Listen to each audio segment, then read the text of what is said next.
আমরা হচ্ছে move on করবো। আচ্ছা, ঠিক আছে। সো আমাদের প্রথম যে ম্যাথটা, এই ম্যাথটা তোমাদের হলো যে খুব পপুলার একটা ম্যাথ, এবং তোমরা হলো যে এটা মোটামুটি সবাই হলো যে হয়তো কোর্সে একাডেমিকে বা অ্যাডমিশনই করছো। সেটা হলো যে কোনো ঘনকের বাহু এবং কর্ণের মধ্যকার কোণ হলো যে ভেক্টর পদ্ধতিতে বের করো। ওকে, সো এই প্রবলেমটা তোমরা হলো যে মোটামুটি সবাই করছো। যারা করো না আমি তাদের জন্য একটু হলো যে বলে দেই যে হলো যে ভেক্টর পদ্ধতিতে বের করো আসলে বলতে কি বোঝায়। তো এই ক্ষেত্রে আমরা যেটা করবো যে সেটা হলো যে আমরা ঘনকের যে কোনো একটা হলো যে বাহুর সমীকরণ বের করব, আমরা ঘনকের একটা কর্ণের সমীকরণ বের করব, এন্ড দুটা ভেক্টর লাইন ইকুয়েশনের মধ্যে আমরা হচ্ছে ডট প্রোডাক্ট ইউজ করে আমরা দেন হচ্ছে যে অ্যাঙ্গেলটা বের করব। আচ্ছা, তো একটু খেয়াল করে দেখো যে আসলে আমাদের হলো যে ঘনকটা এক্ষেত্রে কিরকম হবে। সো এটা যদি আমাদের হলো যে কি বলবো 3D কোঅর্ডিনেট সিস্টেম হয়, তাই না? তাহলে আমাদের হচ্ছে ঘনকটার বেস থাকবে এক্স এন্ড ওয়াই অ্যাক্সিস এর উপর, এন্ড হলো যে জেড অ্যাক্সিস বরাবর হলো যে ঘনকটা হলো যে বিস্তৃত থাকবে, তাই না? ওকে, সো এরকম হচ্ছে আমাদের ঘনকটা থাকবে। তো আমাদের এই ঘনকের এই শীর্ষটা, এই যে এই শীর্ষটা যেগুলো যে অরিজিনে থাকে, মানে এই ঘনকের এই শীর্ষটার কি বলবো যে আহ স্থানাঙ্ক যদি হলো যে 0 0 0 হয়, তাহলে এইটার একদম অপোজিট যে পয়েন্টটা আছে কোনাকুনি, এইটার একদম অপোজিট যে পয়েন্টটা আছে কোনাকুনি, এইটার হলো যে স্থানাঙ্ক কি হবে? এটা কি কেউ কি আমাকে বলতে পারবা? এ এ আচ্ছা, এ √3 ইয়েস। না, রুট ঠিক আছে হলো যে তোমার রেসপন্স করছে। রুট থ্রি এ যে বললা সে আসলে হলো যে ঘনকের ওই বিন্দু থেকে তোমরা হলো যে ঘনকের বিপরীত বিন্দুটা হচ্ছে দূরত্ব বলেছো। আচ্ছা, তো এই ক্ষেত্রে এই ঘনকটার এক বাহুর দৈর্ঘ্য যদি হলো যে এ হয়, তাহলে খেয়াল করে দেখো যে এই বিন্দুতে আসতে আমাদের হলো যে কি কি করা লাগছে। আমাদের হলো যে এক্স অ্যাক্সিস বরাবর এ পরিমাণ সরা লাগতেছে, ওয়াই অ্যাক্সিস পরিমাণ এ পরিমাণ সরা লাগতেছে, আবার হচ্ছে জেড অ্যাক্সিস পরিমাণ হলো যে এই পরিমাণ সরা লাগতেছে, তাই না? তাহলে আমার এই বিন্দুতে আসতে, এই বিন্দু থেকে একদম এর অপোজিট বিন্দুতে আসতে আমাদের 3 অক্ষ বরাবর এই পরিমাণ দূরত্ব অতিক্রম করতে হচ্ছে। তাহলে এটার স্থানাঙ্ক হবে এ এ এ। আচ্ছা, ঠিক আছে। এবং ঘনকের হলো যে আমরা এখন যে কোনো বাহু নিতে পারি। তাহলে খেয়াল করে দেখো যে এই বাহুর আর কি স্থানাঙ্ক কি হবে। এই বাহুর স্থানাঙ্ক হবে মনে করো যে হলো যে a 0 0, বা এই বাহুর স্থানাঙ্ক হবে মনে করো হলো যে 0 a 0, অথবা এই বিন্দুর স্থানাঙ্ক হবে মনে করো হলো যে 0 0 a। আচ্ছা, তো আমরা এখন যেটা করব, যা আমরা হলো যে এই যে দেখো এই কর্ণ, মানে অরিজিন শীর্ষ এবং তার বিপরীত শীর্ষ দুটো যোগ করে আমরা হলো যে যে কর্ণটা আমরা হলো যে বের করে নিলাম, এবং হলো যে আমরা হলো যে কোনো একটা বাহু সমীকরণ আমরা বের করে নিব। আমরা এক্স অ্যাক্সিস বরাবর বের করে নিতে পারি, ওয়াই অ্যাক্সিস বরাবর বের করে নিতে পারি, জেড অ্যাক্সিস বরাবর আমরা হলো যে বের করে নিতে পারি, এবং আমরা হলো যে এই বাহু এবং এই কর্ণের মধ্যে সমীকরণটা বের করবো। আচ্ছা, তো আমরা যদি এক্স অ্যাক্সিস বরাবর যদি কোনো হলো যে বাহু নেই, তাহলে খেয়াল করে দেখো যে এক্স অ্যাক্সিস বরাবর কোনো বাহুর দুটা প্রান্ত বিন্দু হচ্ছে a 0 0 এবং হলো যে 0 0 0। তাহলে এটার হলো যে স্থানাঙ্ক কি হবে? এটার স্থানাঙ্ক হবে কি বলবো যে ai hat। আচ্ছা, সিমিলার ভাবে ওয়াই অক্ষ বরাবর নিলে স্থানাঙ্ক হবে az hat, এবং জেড অক্ষ বরাবর কোনো বাহু নিলে স্থানাঙ্ক হবে ak hat। আচ্ছা, এবং এই যে আমরা হলো যে কর্ণটার দুইটা প্রান্ত বিন্দু বের করলাম, যেটা 0 0 0 এবং এ গামী, এইটার সমীকরণ হবে ai hat plus az hat অথবা ak hat। ওকে, সো তোমাদের এখন যেটা করতে হবে সেটা হলো যে এই কর্ণ এবং এই বাহুর মধ্যে সমীকরণ হলো যে ডট প্রোডাক্ট ইউজ করে হলো যে বের করতে হবে, এবং সেটা তোমরা খুব ইজিলি বের করতে পারবা। আমাদের হলো যে ডট প্রোডাক্ট ইউজ করে এই দুটো বাহুর মধ্যে অ্যাঙ্গেল আসবে কত? cos−1/√3। ওকে, আচ্ছা, ঠিক আছে। তো এই কোশ্চেনটাকে একটু ঘুরাই দিতে পারে। কিভাবে ঘুরাই দিতে পারে সেটা হলো যে ঘনকের কোন পৃষ্ঠের কর্ণ এবং ডায়াগোনাল বা মেজর কর্ণ এর মধ্যে কোণ নির্ণয় করো। তাহলে একটু বলো তো যে এই প্রবলেমটার অ্যান্সার আমরা হচ্ছে কিভাবে বের করতে পারি। তো খেয়াল করে দেখো, এই যে এখানে আমি যে হলো যে কর্ণটা বের করলাম, এই যে হলো যে 0 0 0 থেকে এ গামী, এটা একটা 3D কর্ণ না। তো এইটাই হচ্ছে আমাদের হচ্ছে ডায়াগোনাল কর্ণ বা মেজর কর্ণ। তো এটার স্থানাঙ্ক তো A I cap plus A J cap plus A K cap এরকম থাকবে, এটা কোনো চেঞ্জ হবে না। বাট পৃষ্ঠের কর্ণের সমীকরণটা আমাদেরকে হলো যে বের করতে হবে। তো তোমরা হলো যে নিজেরা এখন ভেরিফাই করে বের করতে হবে যে যে কোনো পৃষ্ঠের কর্ণ, মানে মনে করো যে এই সারফেসের কর্ণ বা এই সারফেসের কর্ণ বা এই সারফেসের কর্ণ, তো এই কর্ণগুলো হবে আই প্লাস জেড ক্যাপ, বা মনে করা হলো যে জেড প্লাস কে ক্যাপ, অথবা মনে করা হলো যে কে ক্যাপ প্লাস আই ক্যাপ, এবং সামনে অবশ্যই অবশ্যই একটা হলো যে এ কমন থাকবে। ওকে, তো এইখান থেকে তোমাদেরকে যেটা করতে হবে সেটা হলো যে এটার যে কোনো একটা কর্ণ এবং এই মেজর কর্ণের মধ্যে অ্যাঙ্গেলটা বের করতে হবে, তাই না? এবং এই ক্ষেত্রে হলো যে অ্যাঙ্গেলটা কত হবে, এক্ষেত্রে অ্যাঙ্গেলটা হবে কস ইনভার্স 2/√6। ওকে, তো তোমরা এখন বলতে পারো যে ভাইয়া আমাদের তো এখানে হচ্ছে 3 রকমের বাহু পসিবল বা 3 রকমের পৃষ্ঠগামী কর্ণ পসিবল, তাহলে আমাদের কি হলো যে 3 রকম অ্যান্সার আসবে? তো অ্যান্সারটা আসলে না। সেক্ষেত্রে আমাদের হলো যে জাস্ট হলো যে কি বলবো, যে আহ ঘনক একটা প্রতিসম বস্তু হওয়ায় এটার প্রতিটা ক্ষেত্রেই হলো যে বাহু এবং মেজর কর্ণের মধ্যে কোণ, বা যে কোনো পৃষ্ঠের কর্ণ এবং মেজর কর্ণের মধ্যে কোণ হলো যে সমান থাকবে। আচ্ছা, আশা করি তোমরা হলো যে বুঝতে পারছো। তাহলে আমি তোমাদের এখন একটা নতুন প্রবলেম দিচ্ছি, এটা তোমরা একটু হলো যে বাসায় ট্রাই করো। ওকে, সো এটা হচ্ছে হোমওয়ার্ক, যে কোনো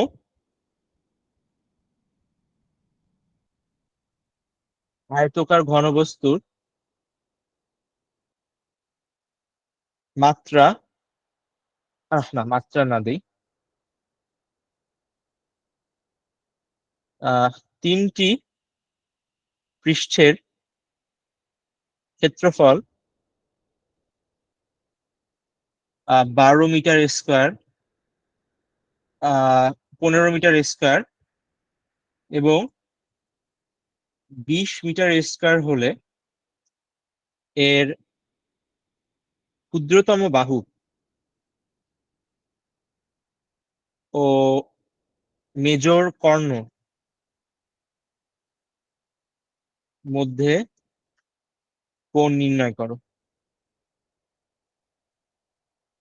একই সাথে সাথে তোমাদের যেটা হলো যে বৃহত্তম বাহু থাকবে, বৃহত্তম বাহু এবং মেজর কর্ণের মধ্যেও তোমরা হলো যে কোণটা বের করবে। ওকে, তো তোমরা এটা তোমাদেরকে এটা হোমওয়ার্ক হিসেবে দিলাম, এটা হলো যে দরকার হলে আমি সামনের কাছে সলভ করে দিব, বাট আমি চাবো যে তোমরা সবাই এটা হলো যে সলভ করো। আচ্ছা, ঠিক আছে।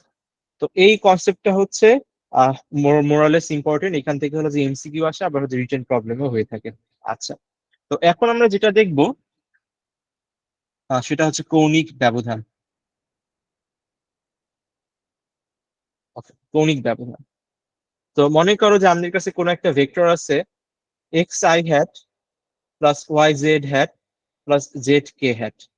তাহলে এটা যেটা একটা ত্রিমাত্রিক ভেক্টর, তাহলে এটা তো আমাদের হচ্ছে এক্স অক্ষের সাথে একটা অ্যাঙ্গেল উৎপন্ন করবে, আবার হলো যে ওয়াই অক্ষের সাথে একটা অ্যাঙ্গেল উৎপন্ন করবে, আবার হলো যে এটা তো হলো যে জেড এক্সিস এর সাথে একটা হলো যে অ্যাঙ্গেল উৎপন্ন করবে। যেমন মনে করো যে আমি যদি হলো যে এটা যদি ছবি আঁকার মাধ্যমে বুঝাই, তো এটা যদি আমাদের হচ্ছে সেই ত্রিমাত্রিক কর্ণটা হয়, সরি ত্রিমাত্রিক ভেক্টরটা হয় x i hat plus y j hat plus z k hat, তাহলে খেয়াল করে দেখো যে এটা এক্স অ্যাক্সিস এর সাথে হলো যে কোণ উৎপন্ন করছে মনে করো হচ্ছে আলফা পরিমাণ, তারপর হচ্ছে মনে করো ওয়াই অ্যাক্সিস এর সাথে কোণ উৎপন্ন করছে মনে করো বিটা পরিমাণ, মনে করো যে জেড অ্যাক্সিস এর সাথে কোণ উৎপন্ন করছে হলো যে গামা পরিমাণ। তো এই যে এক্স অ্যাক্সিস এর সাথে যে আলফা কোণ উৎপন্ন করছে, ওয়াই অ্যাক্সিস এর সাথে যে বিটা কোণ উৎপন্ন করছে, বা জেড অ্যাক্সিস এর সাথে যে গামা কোণ উৎপন্ন করছে, এই আলফা বিটা এবং গামা কোণগুলো আমরা হলো যে কিভাবে বের করবো, কেউ কি বলতে পারবা?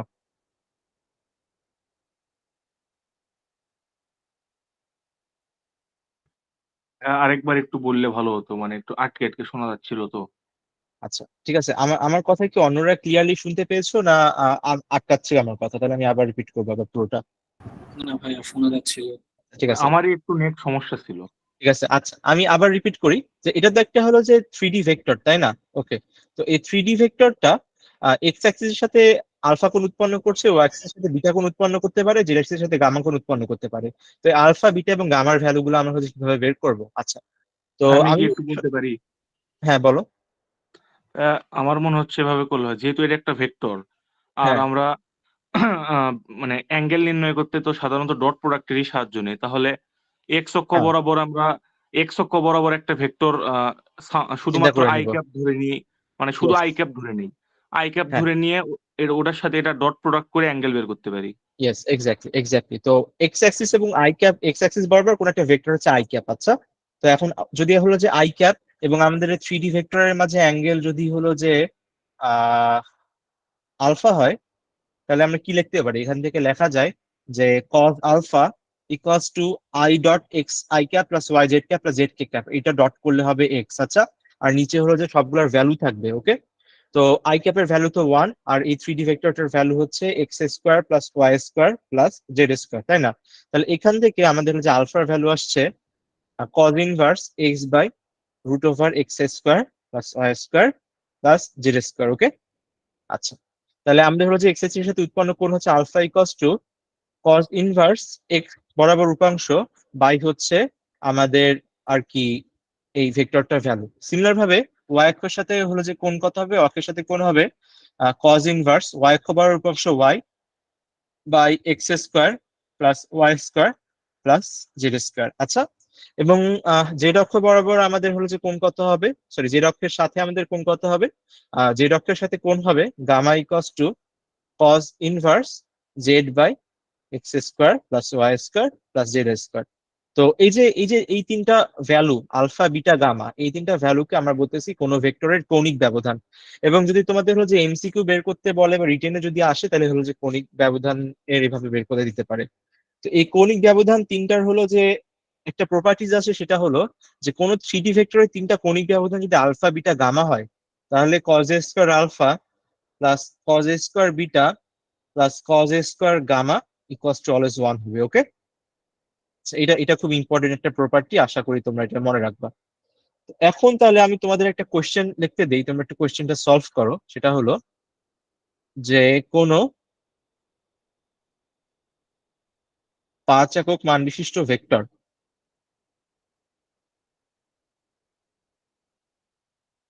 এক্স অক্ষের সাথে 40 ডিগ্রি, ওয়াই অক্ষের সাথে 50 ডিগ্রি কোণ উৎপন্ন করলে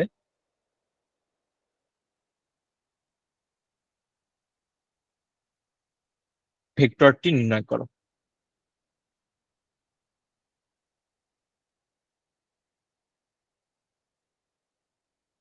আচ্ছা, তো তোমরা একটু সলভ করো, চেষ্টা করো যে এটা আসলে কিভাবে সলভ করা যেতে পারে। তোমাদেরকে 2 মিনিট টাইম দিলাম, তোমরা একটু চেষ্টা করো।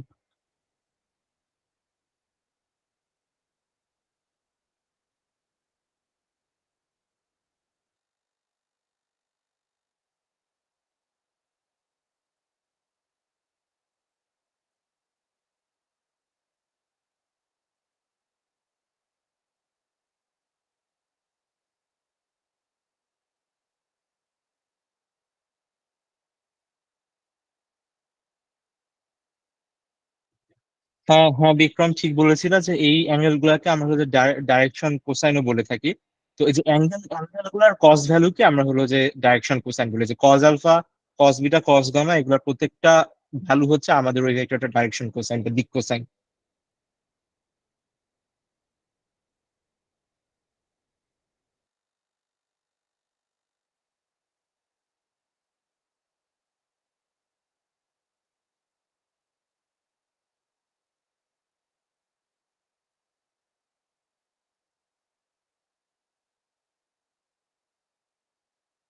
ভাইয়া বের করছি। আচ্ছা, তো ভ্যালু কি আসছে? ভাইয়া ভ্যালু আসছে 5 cos 40i plus 5 cos 50j। কস 40i প্লাস কস 50j। কে কে অ্যাক্সিস বরাবর কোনো উপাংশ চিন্তা করো নাই? ভাই জেড এর মান জিরো মানে জিরো আসে, x i plus y j plus z কে ধরছিলাম। আচ্ছা, ঠিক আছে। সো এক্স্যাক্টলি আমাদেরকে হলো যে ক্ষেত্রে যেটা করতে হবে যে জেড অ্যাক্সিস বরাবর উপাংশটা আমাদেরকে হলো যে চিন্তা করতে হবে। তো যে আমাদেরকে আগে হলো যেটা বের করতে হবে সেটা হলো যে জেড অ্যাক্সিস বরাবর আমাদের হচ্ছে অ্যাঙ্গেলটা কত আসে। তো জেড অ্যাক্সিস বরাবর অ্যাঙ্গেলটা যদি হলো যে গামা হয়, তাহলে আমি দেখো কি লিখতে পারি, যে cos square 40 plus cos square 50 plus হলো যে cos square gamma equals to 1। এই সূত্র অনুযায়ী আমাদের এই ম্যাথের ক্ষেত্রে এইটা হলো যে মেইনটেইন হবে। সো এইটার ভ্যালু আসলে 1 চলে আসার কারণে আমাদের হলো যে এইটা হলো যে 0 আসে। ওকে, তো এখন খেয়াল করে দেখো যে এক্স অক্ষের সাথে 40 ডিগ্রি, ওয়াই অক্ষের সাথে 50 ডিগ্রি, এবং হলো যে জেড অক্ষের সাথে গামা ইকুয়ালস টু 90 ডিগ্রি কোণ উৎপন্ন করে, তাই না? তাহলে আমাদের হলো যে ভেক্টরটার এক্স উপাংশ হচ্ছে 5 cos 40, ওয়াই উপাংশ হচ্ছে কত 5 cos 50, এবং হলো যে জেড উপাংশ কত 5 cos 90 ইকুয়ালস টু 0। আচ্ছা, সো এখন হলো যে এক্স উপাংশের সাথে হলো যে আই ক্যাপ এবং হলো যে ওয়াই উপাংশের সাথে হলো যে জেড ক্যাপ বসাই দুটাকে যোগ করে দিলে আমরা হলো জানতে ভেক্টরটা পেয়ে যাবো। ওকে, তো খুবই ইজি, খুবই কনসেপচুয়াল একটা ম্যাথ, আশা করি হলো যে তোমরা হলো যে বুঝতে পারছো। তো এখন আমরা আরো কিছু ম্যাথ করি। এটা এই কনসেপ্ট গুলোর সাথে রিলেটেড না, আমরা শুরুতে যে ফর্মুলা পড়েছিলাম সেই ফর্মুলা দিয়ে এটা ম্যাথ, বাট এটা বেশ ভালো একটা ম্যাথ। সেটা হলো যে এ এবং বি দুইটি একক vector. So A plus B equals to √3 into A minus B হলে এ এবং বি রম্বসের দুটি বাহু নির্দেশ করে। উক্ত রম্বসের ক্ষেত্রফল কত? আচ্ছা, তো এই কোশ্চেন দেখে তোমাদের হলো যে অনেকের মাথায় অনেক রকম আইডিয়া আসতে পারলেও এই কোশ্চেনে কিন্তু একটা মাত্র ডাটা মিসিং, এবং একটা মাত্র ডাটা বের করতে পারলে কিন্তু আমরা এই প্রবলেমটা সুন্দর মতো সলভ করে ফেলতে পারবো। তো কেউ কি বলতে পারবো যে এই কোশ্চেনে অ্যাকচুয়ালি আমাদের হচ্ছে বের করতে হবে কি, মানে কোন ভ্যালুটা বা কোন ডাটাটা আমাদের এখানে মিসিং আছে? থিটা। হ্যাঁ, থেটা, এক্স্যাক্টলি এক্স্যাক্টলি। তো আমাদের এখানে এই যে আলফা এবং যে বিটা যে ভেক্টরটা আছে, আমাদের এখানে হলো যে আলফা এবং বিটা ভেক্টরের মাঝে যে অ্যাঙ্গেলটা, এটা হলো যে মিসিং আছে। তো এইটা যদি আমরা হলো যে সামহাও আমরা হলো যে বের করে ফেলতে পারি, তাহলে সেখান থেকে আমরা হচ্ছে রম্বসের ক্ষেত্রফল সরাসরি হলো যে এ বি সাইন থেটা আমরা হচ্ছে বের করে ফেলতে পারবো। তো এর ভ্যালু 1 এবং বি এর ভ্যালু 1 হওয়ার কারণে তো আমাদের হচ্ছে রম্বসের ক্ষেত্রফলটা আসবে সরাসরি সাইন থেটা। তো আমরা হলো যে আগে থেটাটা বের করি। তো খেয়াল করে দেখো যে a plus B equals to √3 a minus b, এটা যদি হয় তাহলে আমরা লিখতে পারি যে দুটা ভেক্টরের হচ্ছে মডুলাসের সমান, তাই না? So modulus of A plus B equal to modulus of √3 into হলো যে এ মাইনাস বি। ওকে, আচ্ছা। তো এরপর থেকে আমরা যেটা করতে পারি সেটা হলো যে আমরা সরাসরি যে লব্ধির ফর্মুলাটা দেখতে পারি, তাহলে লব্ধির ফর্মুলাটা আসছে a square plus b square plus 2ab cos theta, তাই না? এবং হলো যে এ ভেক্টর এবং মাইনাস বি ভেক্টরের লব্ধির ফর্মুলা কি, √3টা বাইরে চলে আসবে এবং তারপর লব্ধির ফর্মুলা আসবে a square plus b square minus 2ab cos theta. আশা করি এটা বুঝতে পারছি যে এ মাইনাস বি এটা লব্ধির জন্য, মাইনাসটা থাকার জন্য আমাদের এখানে 2ab cos থিটার সামনে একটা মাইনাস বসছে। আচ্ছা, এরপরে আমরা যেটা করব সেটা হলো যে আমরা হচ্ছে এটাকে হচ্ছে সুন্দর মতো স্কোয়ার করে নিব এবং এ স্কোয়ার এবং বি স্কোয়ার এর মান বসায় নিব। তো খেয়াল করে দেখো এ এবং বি দুইটা একক ভেক্টর হওয়ার কারণে এদের প্রত্যেকের ভ্যালু আসলে কত, 1। আচ্ছা, তো আমরা এখন হলো যে ভ্যালু গুলা বসাই দিই। তাহলে 2 + 2 cos theta equals to 6 - 6 cos theta. আচ্ছা, তো এখান থেকে cos থিটার ভ্যালু আসে হাফ, তাহলে এখান থেকে আমাদের হচ্ছে সাইন থিটার ভ্যালু আসে সরাসরি √3/2। সো আশা করি তোমরা হলো যে প্রবলেমটা বুঝতে পারছো। এটা কিন্তু বেশ ভালো একটা প্রবলেম, এবং এটা কিন্তু হলো যে আরকে স্ট্যান্ডার্ড বা RUET standard problem, sorry board standard problem, অথবা এটা তোমাদের হলো যে বোর্ড কোশ্চেনে আসতে পারে। তো আশা করি যে তোমরা হলো যে এই ধরনের ম্যাথ গুলা প্র্যাকটিসের মধ্যে থাকবে। আচ্ছা, সো এতক্ষণ যা পড়ালাম এগুলা নিয়ে কি কারো কোনো কি বলবো সমস্যা আছে?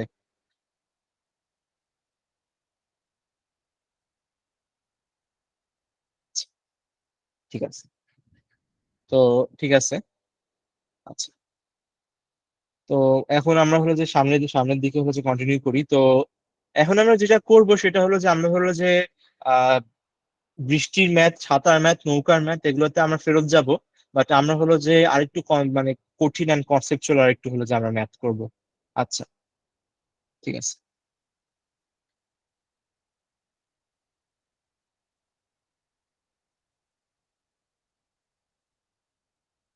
ওকে, তো তোমাদের কাছে আমরা একটা কোয়েশ্চেন তোমাদের কাছে আমরা একটা কোয়েশ্চেন কোয়েশ্চেনটা হচ্ছে এরকম যে মনে করো যে কোনো জায়গায় হলো যে বৃষ্টি পড়তেছে। আচ্ছা, বৃষ্টি পড়তেছে আবার সে জায়গায় মনে করো যে হলো যে আহ বাতাসও আছে। আচ্ছা, তাহলে আমাকে একটু বলো তো যে এই ক্ষেত্রে আমাদের বৃষ্টির অ্যাকচুয়াল বেগটা কি হবে? সেক্ষেত্রে আমাদের হলো যে বাতাসের বেগটা কিন্তু হলো যে বৃষ্টির বেগটাকে কিন্তু হলো যে হেলাই দিবে, তাই না? এবং বাতাস আর বৃষ্টির বেগের লব্ধি। ইয়েস ইয়েস, এক্ষেত্রে আমাদের হচ্ছে বৃষ্টির আসল বেগ হবে বৃষ্টির নিজস্ব বেগ এবং বাতাসের বেগের মধ্যে। আচ্ছা, এখন মনে করো যে তোমাদের কাছে হলো যে কোশ্চেন আসলে যে মনে করো যে এখানে মনে করো আমি হলো যে দাঁড়াই আছি, আমি হলো যে বৃষ্টিতে ভিজতেছি। ওকে, তো এটা হচ্ছে রাত। তো এই ক্ষেত্রে এই ক্ষেত্রে বৃষ্টি যে আমাকে হলো যে একটা ভেলোসিটিতে আঘাত করবে, তাহলে আমার সাপেক্ষে হলো যে বৃষ্টির বেগটা কি হবে? আমার সাপেক্ষে বৃষ্টির বেগটা হবে রাদের সাপেক্ষে বৃষ্টি। এক্ষেত্রে আমাদেরকে হলো যে বৃষ্টি এবং বাতাসের বেগের যোগফলটা আগে হলো যে বসা নিতে হবে। এটা কিন্তু হলো যে বৃষ্টির আসল বেগ, তাই না? এটা হচ্ছে বৃষ্টির আসল বেগ। এবং যেহেতু আমার উপর বৃষ্টি পড়তেছে, তাহলে আমার উপর বৃষ্টি যে বেগে পড়বে, আমার সাপেক্ষে বৃষ্টির যে বেগ, সেই বেগ নিয়েই তো আসলে বৃষ্টি আমাকে আঘাত করবে, তাই না? এখানে যেই থাকুক, এখানে এই পয়েন্ট এই অবজারভারের সাপেক্ষে বৃষ্টির বেগ যেটা হবে, সেই বেগে বৃষ্টি কিন্তু এই অবজারভারকে আঘাত করবে সব সময়। সো আমাকে হলো যে বৃষ্টি যে বেগে আঘাত করবে, সেইটা হচ্ছে বৃষ্টির বেগ যোগ বাতাসের বেগ, এটা হচ্ছে বৃষ্টির আসল বেগ। এখান থেকে অবজারভারের বেগটা অর্থাৎ রাদের বেগটা, আমার বেগটা আমি বিয়োগ দিয়ে দিয়ে আমি এখানে হলো যে অ্যাকচুয়ালি আসল বেগটা আমি হলো যে পেয়ে যাব। কনসেপ্টটা কি বুঝতে পারছো? সেটা হলো যে মেইন জিনিসটা হলো যে বাতাস যদি কোথাও থাকে, তাহলে সবসময় বৃষ্টির বেগের সাথে আগে বাতাসের বেগটা যোগ করে নিয়ে সেটাকে বৃষ্টির বেগের মধ্যে ইনক্লুডেড করে নিতে হবে। দেন হচ্ছে তোমাদেরকে আর হলো যে ম্যাথ গুলা করতে হবে। বুঝতে পেরেছো? আচ্ছা, এটা যদি বুঝে থাকো তাহলে একটা কোশ্চেন করো। এই কোশ্চেনটা তোমাদের হচ্ছে বোর্ড কোশ্চেনে আসছে অলরেডি একবার, তো আশা করি তোমরা হলো যে বুঝতে পারবা। তো মনে করো এটা একটা হেলানো তল। আচ্ছা, এটা একটা হেলানো তল, এটা হচ্ছে 30 ডিগ্রি কোণে হেলানো আছে। তো এই হেলানো তল বেয়ে মনে করো হলো যে একটা হলো যে বাস উপরে উঠতেছে। আচ্ছা, তো মনে করো বাস হচ্ছে 10 কিলোমিটার পার আওয়ার বেগে উঠতেছে। এবং মনে করো যে হলো যে বৃষ্টি 5 কিলোমিটার পার আওয়ার বেগে পড়তেছে। এবং হলো যে বাস যেদিকে উঠতেছে, বাস যদি হলো যে বাম থেকে ডানের দিকে উপরের দিকে উঠে, তাহলে বাম দিকে ডানের দিকে হলো যে বাতাস প্রবাহিত হচ্ছে 20 কিলোমিটার পার আওয়ার বেগে। আচ্ছা, তো এই ক্ষেত্রে কোশ্চেনটা হচ্ছে বাসকে বৃষ্টি কত বেগে আঘাত করবে? সো তোমরা যারা টেস্ট পেপার সলভ করতেছো বা টেস্ট পেপার সলভ করবা, তোমরা দেখবা যে এই প্রবলেমটা সলভ করে দেওয়া আছে রাজশাহী বোর্ডের কোশ্চেন, খুব সম্ভবত 19 সালের বা 20 সালের। 20 সালে তো পরীক্ষা হয়নি, 19 সাল বা 18 সালের। এবং কোশ্চেনটা খুব বিদঘুটে ভাবে সলভ করে দেওয়া আছে, মানে হাবিজাবি অনেক উপাংশ আনা হয়েছে, দেন আর কি হলো যে প্রবলেমটা সলভ করা হয়েছে। তো অ্যাগেন আমি বলেছি যে আমরা যখন মাল্টিপল ভেক্টর নিয়ে কাজ করব, আমরা সবসময় এটাকে হলো যে আই ক্যাপ, জে ক্যাপ এবং কে ক্যাপে আমরা হলো যে ভাগ করে দিব। আচ্ছা, তো এখানে আমি হলো যে অক্ষটা নিই, একটা হচ্ছে এক্স অক্ষ এবং একটা হচ্ছে ওয়াই অক্ষ। আচ্ছা, তো এক্স অক্ষ হচ্ছে বাম থেকে ডানে এবং ওয়াই অক্ষ হচ্ছে নিচ থেকে উপরে। ওকে, সো এক্স অক্ষের ডান দিক বরাবর আই ক্যাপ, এক্স অক্ষের বাম দিক বরাবর মাইনাস আই ক্যাপ, ওয়াই অক্ষের উপর দিক বরাবর জেড ক্যাপ এবং ওয়াই অক্ষের নিচ দিক বরাবর মাইনাস জেড ক্যাপ। আচ্ছা, তো এখন আমি যেটা করব সেটা হলো যে আমি হলো যে আই যে ক্যাপের সাহায্যে আমি প্রত্যেকটা ভেলোসিটিকে আমি হলো যে ভেক্টর ফর্মে রিপ্রেজেন্ট করব। ওকে, সো আমার এখানে ভি বাস কত আসবে? আমার এখানে ভি বাস আসবে, ভেলোসিটি হচ্ছে কত? 10। এবং খেয়াল করে দেখো যে এইটা কিন্তু আসলে এক্স অক্ষের পজিটিভ দিকের সাথে হলো যে 30 ডিগ্রি কোণ করে উঠতেছে, তাই না? তাহলে 10 এর সাথে cos 30 i hat plus sin 30 z hat যোগ হবে। ওকে, আচ্ছা, আহ বৃষ্টির বেগ কত হবে? বৃষ্টি যেহেতু নিচের দিকে পড়তেছে, তাহলে এটার সাথে মাইনাস জে ক্যাপ গুণ হবে, তাহলে এটার ভেলোসিটি হবে -5 j ক্যাপ। এবং হলো যে বাতাসের বেগ কত হবে? খেয়াল করে দেখো যে বাতাসের বেগ হবে বাম থেকে ডানে আই ক্যাপের ডাইরেকশনে যাইতেছে, তো এটা হবে 20 i ক্যাপ। ওকে, তাহলে দেখো হলো যে বাসকে বৃষ্টি কত বেগে আঘাত করবে এটা কিভাবে বের করবো? তো এটা এখন খুবই সোজা, এক লাইনে বের করে ফেলতে পারবো। তো আমাদেরকে এখানে বাসের সাপেক্ষে বৃষ্টির আপেক্ষিক বেগটা হলো যে বের করতে হবে, বুঝেছো? তো বাসের সাপেক্ষে বৃষ্টির আপেক্ষিক বেগটা বের করার জন্য প্রথমে আমাদের হলো যে বৃষ্টির বেগের সাথে হলো যে বাতাসের বেগটা যোগ করে দিতে হবে। ওকে, তাহলে আমি হচ্ছে বৃষ্টির আসল বেগটা পেয়ে যাব। দেন বাসকে বৃষ্টি আঘাত করার জন্য আপেক্ষিক বেগ আঘাত করবে, এবং আপেক্ষিক বেগ বের করার জন্য বৃষ্টির আসল বেগ থেকে আমরা হলো যে বাসের বেগটা আমরা হলো যে বিয়োগ করে নিব।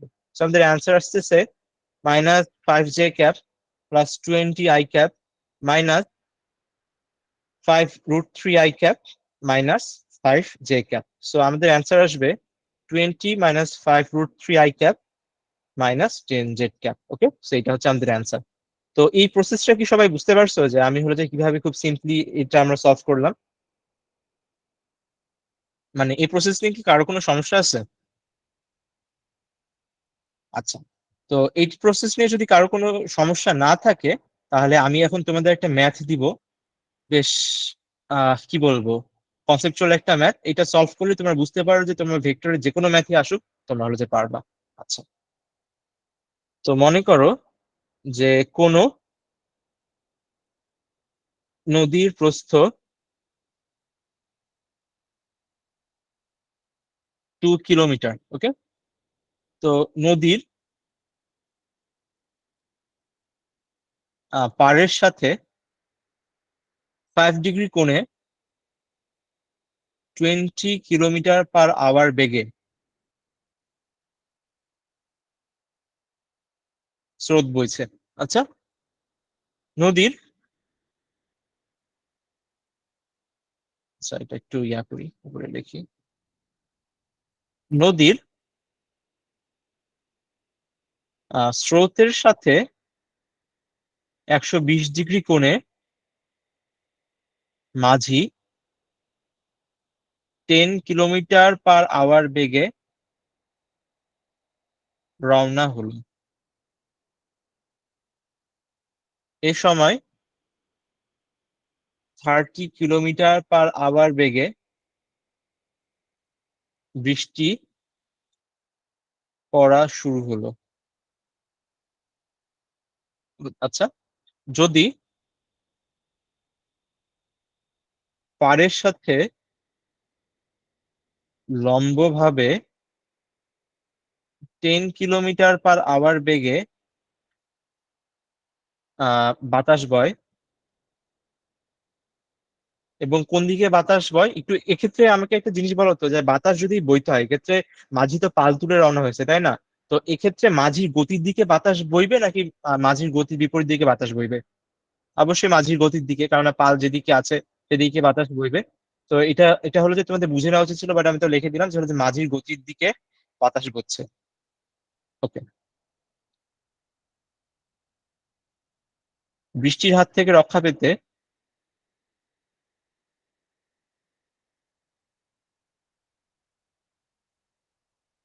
বৃষ্টির হাত থেকে রক্ষা পেতে মাঝিকে কত কোণে উলম্বের সাথে ছাতা ধরতে হবে? একটু হিজিবিজি টাইপের প্রবলেম, বাট যদি এটা এটা এটা নিয়ে একটু চিন্তা করে এটা নিয়ে যদি সলভ করতে পারো আশা করি তোমাদের ভেক্টরের সব কনসেপ্টই ক্লিয়ার হয়ে যাবে। তো তোমাদের সবাইকে আমি হলো যে 10 মিনিট টাইম দিলাম, 10 মিনিট টাইম দিলাম, এর মধ্যে তোমরা হলো যে একটু চিন্তা করে প্রবলেমটা সলভ করার ট্রাই করো।